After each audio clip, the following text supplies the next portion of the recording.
How Don Cash died standing in line on Everest. YouTube. https://www.youtube.com/watch?v = 30 WTNTK 3 TTA. Transcript 00:00. You're standing in line, but this isn't a theme park or a concert. This is a line on Mount Everest. You're in the death zone, 8,000 meters above sea level, and waiting for your turn at the Hillary step, a jagged ledge barely wide enough for one person, and up here every second costs you oxygen, warmth and life. 0021. Just ahead, someone has stopped moving. At first, you think he's just resting, but then you notice the way his head slumps, the stillness, and the boots buried in snow. What you see is not a living climber, it's a warning. This is the story of Don Cash, a father, a dreamer, a man who reached the top of the world and never came back. 0043. He didn't fall, he wasn't swept off by an avalanche. He died standing still, frozen in time, waiting in a line. Everest didn't kill him with storms or rock slides, it killed him with silence. Before we go further, I would like to tell you this channel is small, but growing. If you find stories like this meaningful like me, please consider liking and subscribing. It helps me more than you know. Thank you. Don Cash wasn't your typical mountaineer. He was 55, a software sales executive from Utah, a family man with a quiet obsession, the 7 summits. He wasn't in it for fame, he didn't want records, he wanted to finish something that only a few thousand humans have ever done, climb the tallest mountain on every continent. He'd already bagged mountains like Kilimanjaro, Aconcagua, Denali and Vincent. Just one mountain remained, Everest. In 2019, Don signed on with a Nepali guiding company called Pioneer Adventure. It wasn't one of the big Western operators, but it was more affordable. He trained and he prepared.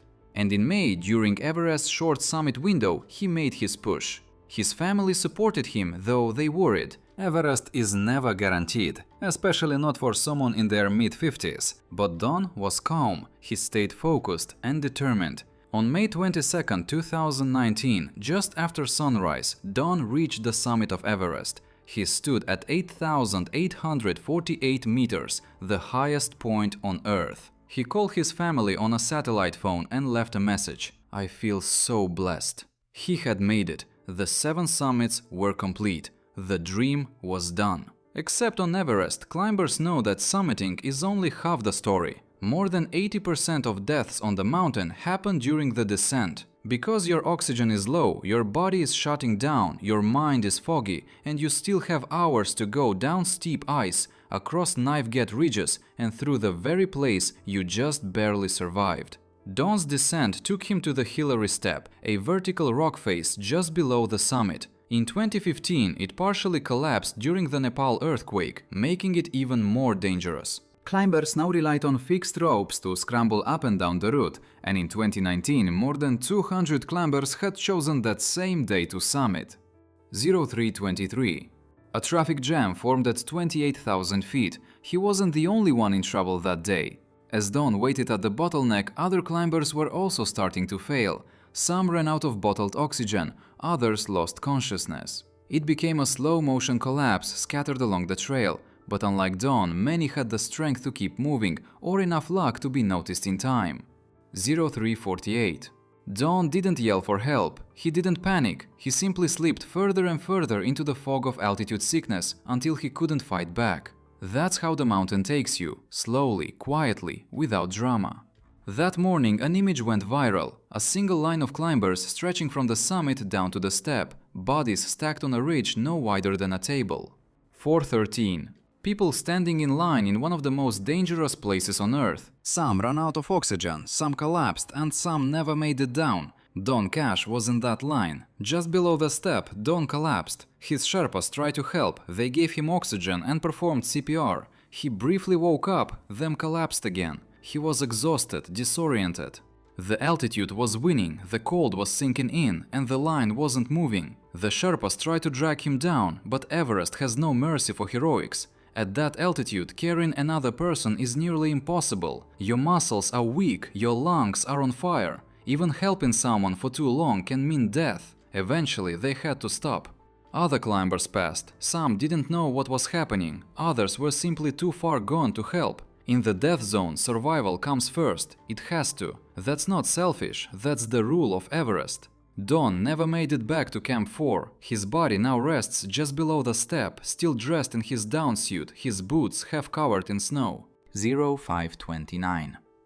For a while, climbers used him as a landmark. Turn left after dawn. A quiet man, now frozen in place, a part of the mountain. But Don's story didn't end there. His death sparked outrage. News outlets blamed overcrowding. Permits were being handed out to too many companies, too many inexperienced climbers, and not enough safety regulations. 0553. Everest, once a sacred challenge, had become a circus. That day, May 22, 2019, 11 people died on Everest. Not all from falls or storms. Many, like Don, died of exhaustion, from delays, from waiting. For a brief moment, Everest was headline news. Don's story was printed in the New York Times, BBC, BC, CNN, and dozens of global outlets. People were shocked. 624.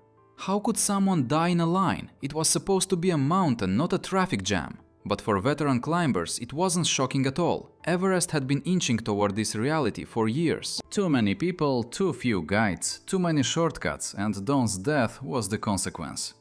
A good man in over his head, not from inexperience, but from the chaos around him. His family mourned. His daughter said, "If your goals don't scare you, they're not big enough." His wife Monette later told reporters he died doing what he loved. That's not a tragedy. But even she admitted Everest had become too crowded, too commercial, too deadly. There's something deeply human about Don's story. He wasn't chasing fame, he wasn't reckless, he just wanted to finish something he started. He believed in himself, trusted his team, and gave everything to the mountain. That kind of quiet dedication is rare. It's easy to judge from the outside, but in truth, Don was just like the rest of us. Someone trying to turn a lifelong dream into a moment of glory. And that dream, no matter how pure, collided with a system that no longer had room for mistakes. There's something uniquely chilling about Don's death. He didn't perish in a dramatic fall, he didn't vanish in a storm. He died standing in line. It was the most ordinary death in the most extraordinary place. That's what makes it so terrifying, because anyone could be next. Climbers say it's not the altitude that kills you, it's the waiting. Every minute you spend above 8,000 meters, your body is dying. Everest gives you a window, and if you miss it, it closes fast. Don's body didn't give out because he was unprepared, it gave out because the system around him was broken. Even Nirmal Purya, who summited that same day, said the traffic jam put everyone at risk. His famous photo of the human traffic line is now burned into the minds of mountaineers. Everest, it seems, has become a place where dreams die not with drama, but with delay. Don's death reignited the debate. Should Everest have a climber cap? Should companies be required to vet their clients? Should rescue efforts be mandatory no matter the cost? But Everest answers none of those questions. It just takes and keeps taking. Today, Don's body remains on the mountain. His family has requested it stays there, not out of carelessness, but out of love. Because that was his dream, to stand on the roof of the world. And he did. But his legacy is a cautionary tale, not just for climbers, but for anyone chasing a dream. Because sometimes the greatest danger isn't failure, it's success followed by stillness.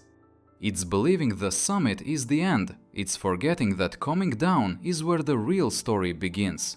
So next time you see a photo from Everest, look closer. Behind the flags and smiles, there are silent stories frozen in the snow, waiting in line. If this story moved you, please like and subscribe. There are more stories from Everest coming. More dreams, more tragedies, and more warnings written in ice. Stay safe and never forget, on Everest the descent is everything.